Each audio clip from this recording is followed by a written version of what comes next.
কার্তিক ঘোষ রচিত মাঠ মানে ছুট কবিতার তৃতীয় পাঠে পঞ্চম শ্রেণীর শিক্ষার্থীদের স্বাগত জানাই। আজকে আমরা হাতে কলমে অর্থাৎ অনুশীলনীর ৩ নম্বর প্রশ্ন থেকে আলোচনা করব। ৩ নম্বরে কি আছে? বাক্য রচনা করো। এখানে 5টা শব্দ দেওয়া আছে, তাই দিয়ে বাক্য রচনা করতে হবে। দেখো, প্রথম শব্দ রয়েছে ছুটি। ছুটি দিয়ে একটা বাক্য রচনা করতে হবে। তোমরা নিজেদের মতন করে করবে, আমি কয়েকটা বলে যাচ্ছি, তোমরা তোমাদের মতন করে করবে। ছুটি, ধরো এবারের গরমের ছুটিতে আমরা দার্জিলিং বেড়াতে যাব, এরকম অনেক কিছু তোমরা করতে পারো। এরপরে আছে বাঁশি।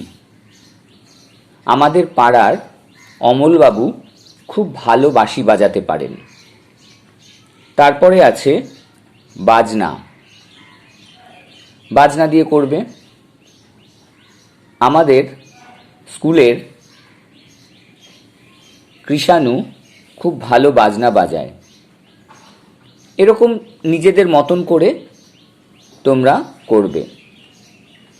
তারপরে আছে ছুটন্ত। ছুটন্ত, ষাঁড়ের সামনে যেও না, তোমাকে আক্রমণ করতে পারে।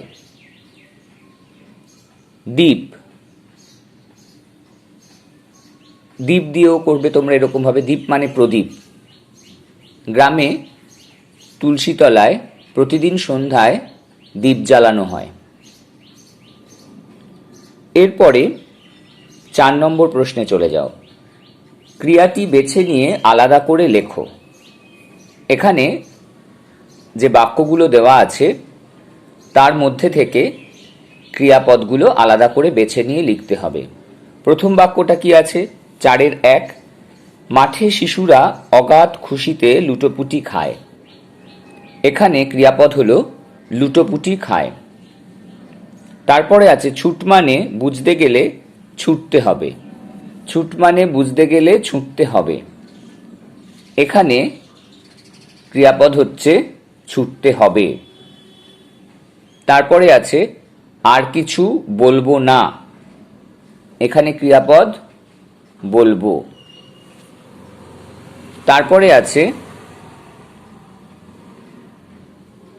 ছুটি 7 সমুদ্রের ঢেউকে ডেকে আনে। ছুটি 7 সমুদ্রের ঢেউকে ডেকে আনে। এখানে ক্রিয়াপদ হচ্ছে ডেকে আনে।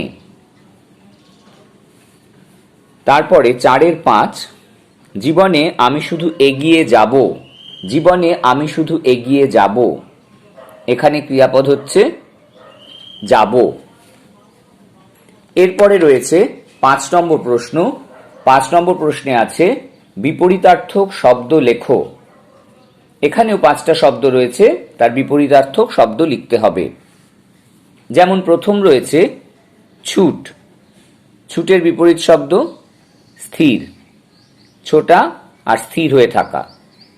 হাসি, কান্না। দিন, রাত। শাশ্বত। শাশ্বত মানে চিরকালীন। এর বিপরীত হবে কি? ক্ষণকালীন বা ক্ষণিক। শাশ্বত হচ্ছে মানে চিরকালীন, এর বিপরীত ক্ষণিক বা ক্ষণস্থায়ী। তারপরে আছে আশা। আশার বিপরীত নিরাশা। 6 নম্বর প্রশ্ন। 6 নম্বর প্রশ্নে আছে অর্থ লেখো। অর্থ লিখতে হবে। অথই। অথই মানে তল নেই এমন, গভীর। তারপরে আছে হল্লা। হল্লার মানে হচ্ছে চেঁচামেচি, গোলমাল, হইচই। তারপরে আছে নিকেল। নিকেল হচ্ছে ধাতুর প্রলেপ। আগল। আগল হচ্ছে দরজার খিল। আগল দরজার খিল। পোক্ত। পোক্ত মানে হচ্ছে মজবুত। এরপরে 7 নম্বর প্রশ্নে চলে যাও। 7 নম্বর প্রশ্নে রয়েছে সমার্থক শব্দ লেখো। এখানেও 5টা শব্দ দেওয়া রয়েছে, তার সমার্থক শব্দ লিখতে হবে। প্রথমে রয়েছে দিন। দিনের সমার্থক শব্দ কি? দিনের সমার্থক শব্দ দিবস, দিবা, দিনমান ইত্যাদি। তারপরে আছে পা। পায়ের সমার্থক শব্দ কি? পদ, চরণ, পাদ ইত্যাদি। তারপরে আছে সমুদ্র। সমুদ্র হচ্ছে সাগর, জলধি, সিন্ধু, রত্নাকর ইত্যাদি। এরপরে আছে ঘুম। ঘুমের সমার্থক শব্দ নিদ্রা, তন্দ্রা, সুপ্তি। এরপরে শেষ শব্দ রয়েছে শক্ত। শক্তর সমার্থক শব্দ হচ্ছে কঠিন, দৃঢ়, মজবুত, অনমনীয় ইত্যাদি। এরপরে যেটা প্রশ্নটা রয়েছে 8 নম্বর প্রশ্ন। 8 নম্বর প্রশ্ন বলছে বিশেষ্য ও বিশেষণ আলাদা করে লেখো। এখানে কতগুলো শব্দ দেওয়া রয়েছে, তার বিশেষ্য বিশেষণ আলাদা করে লিখতে বলছে। এখানে বিশেষ্যর মধ্যে হচ্ছে বাঁশি, দ্বীপ, ভাষা, খাঁচা, সমুদ্র। আর বিশেষণের মধ্যে হচ্ছে হারানো, শাশ্বত, পোক্ত, ভাঙা, সবুজ। এগুলো হচ্ছে বিশেষণ। 9 নম্বরে চলে যাও। বলছে কোনটি বেমানান তার নিচে দাগ দাও। এখানে অনেকগুলো শব্দ রয়েছে, এক একটাতে ধরো 9-এর 1, 9-এর 2 এরম করে সেই শব্দগুলোর মধ্যে কোনটি বেমানান। যেমন 9-এর 1-এ রয়েছে মাঠ, ছুট, মজা, লুটোপুটি, বাড়ি। এর মধ্যে কোনটি বেমানান সেটাকে চিহ্নিত করতে হবে। যেমন মাঠ, ছুট, মজা, লুটোপুটি, বাড়ি, এর মধ্যে বাড়ি শব্দটি বেমানান। 9-এর 2-এ কি আছে? ছুটি, হাসি, বাঁশি, নাচ, পড়া। এর মধ্যে পড়া শব্দটি বেমানান।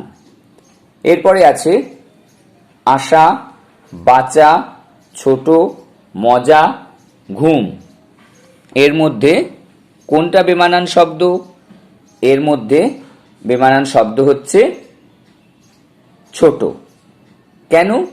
আশা, বাঁচা, মজা, ঘুম এর থেকে ছোটটা আলাদা হয়ে যাচ্ছে। এরপরে আছে 9-এর 4। 9-এর 4-এ আছে পাখি, মাঠ, আকাশ, গাছ, সমুদ্র। কি কি আছে? পাখি, মাঠ, আকাশ, গাছ, সমুদ্র। এর মধ্যে কোনটা বেমানান? সেটা হচ্ছে গাছ। এরপরে আছে মজা, খুশি, হল্লা, নাচা, ভাঙা। এর মধ্যে বেমানান শব্দ হচ্ছে, বলো কোনটা? এর মধ্যে বেমানান শব্দ হচ্ছে ভাঙা। এরপরে আছে বর্ণগুলিকে সাজিয়ে শব্দ তৈরি করো। বর্ণগুলো ওলটপালট করে লেখা আছে, সেগুলোকে সাজিয়ে শব্দ করতে বলেছে। প্রথমে আছে পুটো টিলু, এটা হবে লুটোপুটি। তারপরে আছে দু স মু র, সমুদ্দুর। তারপরে আছে ত নয়তয় ফয়রসু, ফুটন্ত। তারপরে আছে ত শয়বয় শয়াকার, এটা হবে শাশ্বত। তারপরে আছে আ ল গ, আল, এটা কি হবে? আগল। আ গ ল, আগল। এরপরে দেখো 11 নম্বর প্রশ্ন। 11 নম্বর প্রশ্নে আছে এলোমেলো শব্দগুলিকে সাজিয়ে বাক্য গঠন করো। শব্দগুলো আছে, একটা বাক্য গঠনের উপযোগী আছে, কিন্তু বাক্যটা গঠিত নেই, এলোমেলো করে সাজানো আছে। এটাকে সঠিক জায়গায় সঠিকভাবে স্থাপন করে বাক্যটা তৈরি করতে হবে। 11-র 1 কি মানে পাখির ছোট্ট ভাঙা আগল খাঁচা ছুট। এটা হবে ছুট মানে কি? ছোট্ট পাখির আগল ভাঙা খাঁচা। তারপরে আছে কি? তারপরে 11-র 2। 11-র 2 আছে আর বলবো না কিছু, ছুটেই কি দেখো ছুট মানে।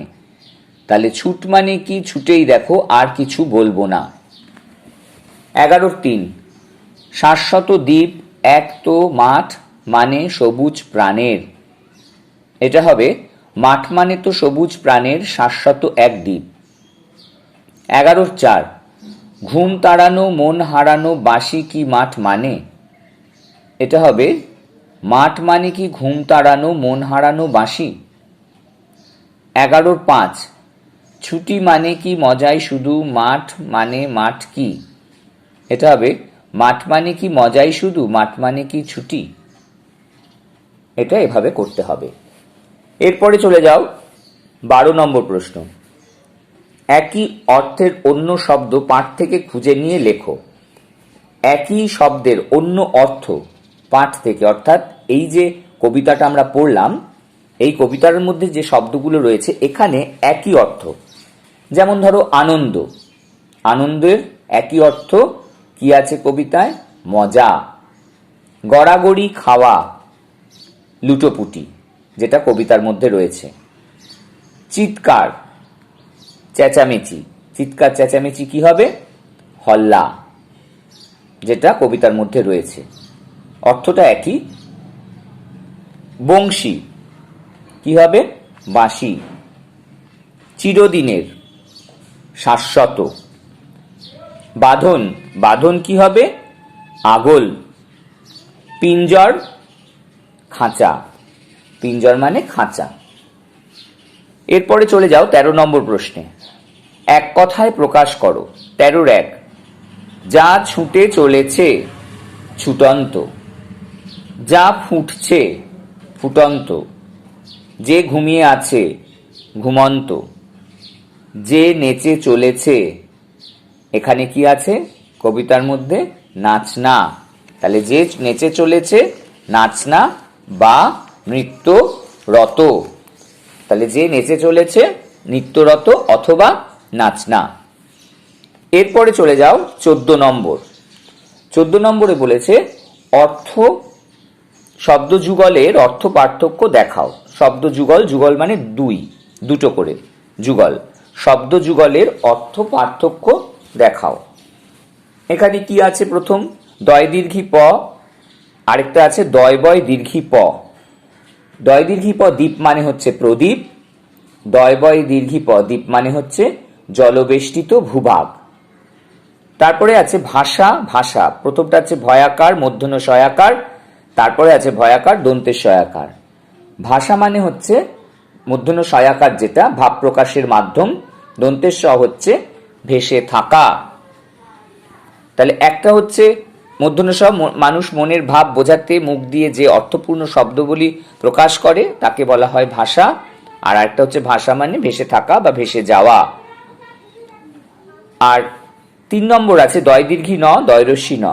দয় দীর্ঘী ন দিন হচ্ছে দরিদ্র, আর দয়রস্যি ন দিন হচ্ছে দিবস, দিবস। তাহলে দিন দিন দিবস, দয়রস্যি ন দিন হচ্ছে দিবস, দয় দীর্ঘী ন দিন হচ্ছে দরিদ্র। এরপর 15 নম্বর। একই শব্দকে দুবার বাক্যে ব্যবহার করে দেখাও, তাদের অর্থ একবার ব্যবহার করলে যা বোঝায় কিভাবে বদলে গেল। তাহলে কি বলছে, একই শব্দকে দুবার বাক্যে ব্যবহার করে দেখাও। একটা শব্দ দুবার বাক্যে ব্যবহার করতে হবে, তাদের অর্থ একবার ব্যবহার করলে যা বোঝায় কিভাবে সেটা বদলে গেল দেখতে হবে। যেমন এখানে কি আছে, প্রথমটা ঘুম, প্রথমে রয়েছে ঘুম, কি হবে বলছে ঘুম অর্থ একটা ধরো নিদ্রা, আর ঘুমকে যদি দুবার ব্যবহার করি ঘুম ঘুম, বলছে একই শব্দ দুবার বলতে ব্যবহার করতে বলছে, তাহলে মনে হয় একদম গভীর ঘুম তা নয়, অল্প বা ঈষৎ নিদ্রা আচ্ছন্ন অবস্থা।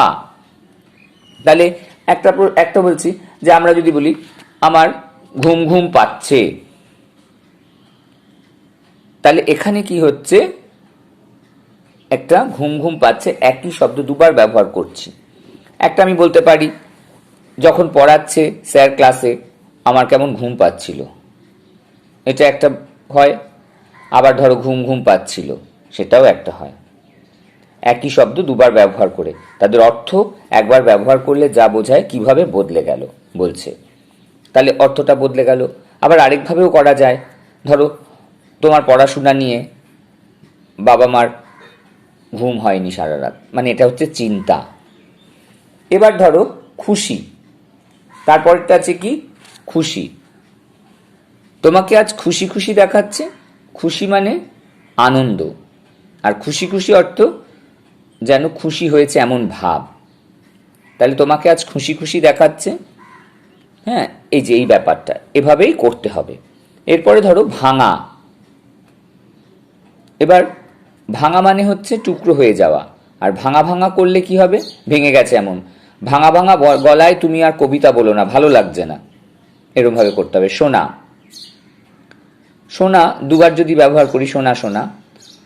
এবার ধরো সিটি গোল্ডের চুড়িটা সোনা সোনা দেখতে লাগছে, সোনা কিন্তু নয়, সোনা সোনা লাগছে, বা তার হাতের চুড়িটা সোনা সোনা লাগছে কিন্তু আসলে সোনা নয়।